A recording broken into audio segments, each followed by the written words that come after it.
As a subculture, goth is easy to recognize, but tricky to pin down. Ask the average passerby and they might just picture some dude in a mesh vest, platform boots and a Slipknot wallet chain. Ask your mum and she may unearth an old photo from the 80s where she's in winged eyeliner and backcombed Siouxsie Sue hair. Go to Camden Market and you might bump into some cybergoths decked out in colorful latex, surgical masks and tube hair extensions. My point being, unlike the color black, there are endless types of goth, each incarnation from various times and places, dating all the way back to 1967 when some bloke used the word to describe the Doors. For me, personally, goth represents my closest friends, chill hangouts in old churches, heavy synth music, DIY clothes and an interest in haunted stuff. Unlike the punk scene, which I found myself heavily identifying with growing up, goth feels less angry and politically inclined, attracting people who lean inwards, and more towards the reserved. But it's also about being interested in the darker side of existence, not necessarily in a satanic, let me suck your blood way, although if you're into that, fine, more in the sense that goth recognizes death as part of life, and celebrates it with music, fashion and flamboyance. But from the outside, goth is in a weird place in 2018. Trend forecasters have told us that style tribes are on their way out. Academic research has claimed punk was the very last subculture and the internet makes it look like kids are more into memes and cryptocurrency. With all that in mind, what does it even mean to be goth right now? Is it dying? Is it evolving? Has it plateaued? To answer these questions and more, I make my way to the 27th edition of Wave Goth Treffen Festival, widely recognized as the largest goth festival in the world, to sleep, feast and party with the 20,000 goths who've descended upon the city of Leipzig for one long weekend. Despite its quaintness, Leipzig is clearly the ideal location for a festival like Wave Goth Treffen. With its rich classical musical history, Bach, Mendelssohn and Wagner all lived there, various churches from diverse architectural movements, including Gothic, and an imposing monument to the Battle of the Nations that sits in the middle of town. A certain theatricality threads the whole thing together. And that war monument is also close to Südfriedhof, an incredibly beautiful cemetery that predictably becomes a hotspot for hangouts over the weekend, amounting to quite a few extra hearses casually parked outside. The city's inhabitants may have once harbored concern about the vampiric creatures that started billowing through their streets once a year, but these days they've clearly adopted Wave Goth Treffen as part of their yearly calendar. Many of the aforementioned buildings are open for special events surrounding the festival, and when I ask around, older shopkeepers happily say things like, "The goths are like family to us," and make offhand comments about how they smell like patchouli, sounding like grandmothers speaking about a slightly weird but very nice cousin who visits once a year and brings them an antique orb that they don't really know what to do with but appreciate nonetheless. Saying that Wave Goth Treffen is like Coachella but for goths would be barely scratching the surface. Yes, it's technically a music festival. There are over 200 artists on the lineup, although if you're not heavily into goth stuff the only name you might recognize is the Jesus and Mary chain, but there's a lot more going on than that. The area is crammed with stalls, selling everything from lace Elizabethan collars to full-body chainmail and miscellaneous potions, and there are a bunch of delicacies available to sample, including jet black soft-serve ice cream, which looks amazing, by the way, and an alarming amount of absinthe. If you're not interested in watching bands or eating food, though, you can also head down to Heidnisches Dorf, a field beside the camping area.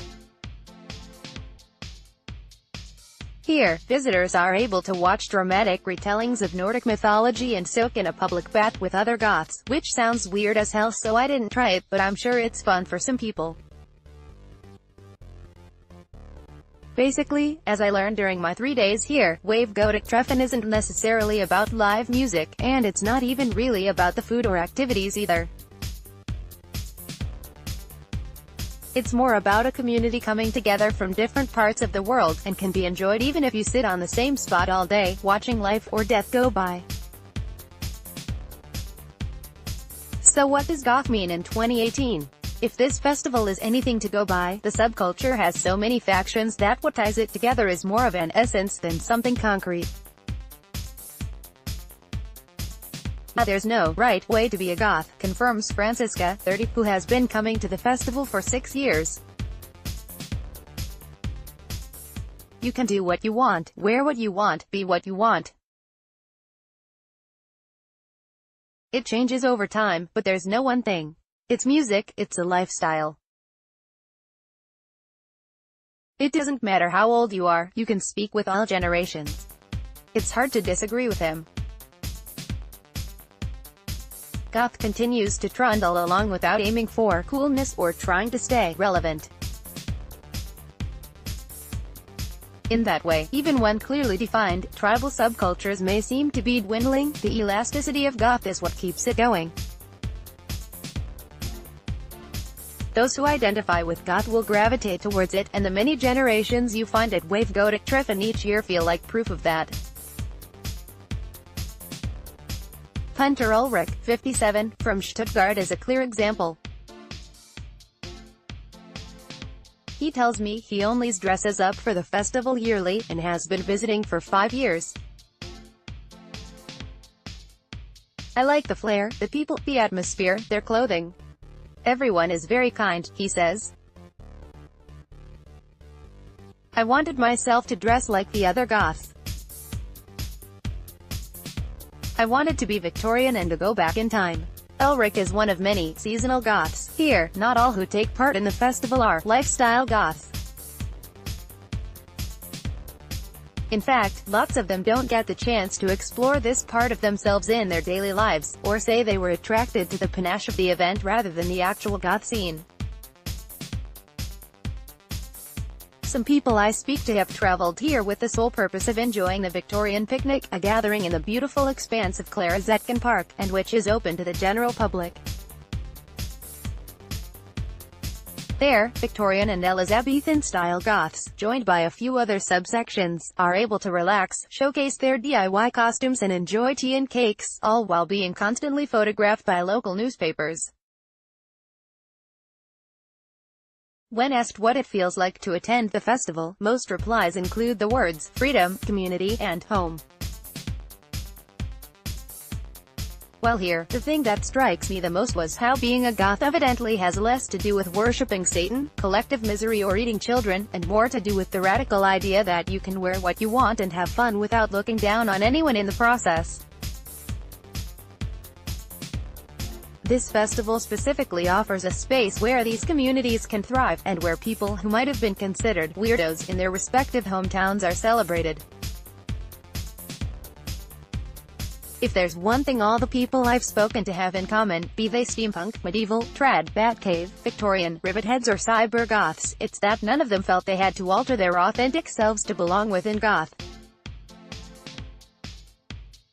Rather, they've found a scene that expresses what they've already been feeling inside for a long time. I know you could say the same for most subcultures, but what makes goth stand out in particular is that no one is there to outcool each other. Goth is a subculture, many point out, that has no hierarchies, no rules. Sure, most are interested in the slightly macabre and have a flair for the dark and dramatic, but it's more a style that offers you the chance to embrace freedom in whatever way you see fit. Felt unexpectedly sad on the journey home, already mourning my return to the dullness of non-goths and their light-washed jeans.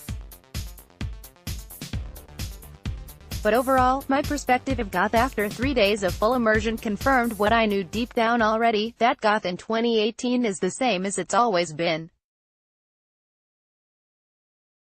It's not really about how many skulls you wear on a daily basis, although obviously the more the better, but about celebrating creativity and self-expression in whatever form that takes.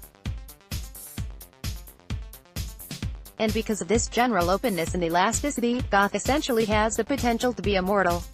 You can follow Bijou on Twitter and Becky on Instagram.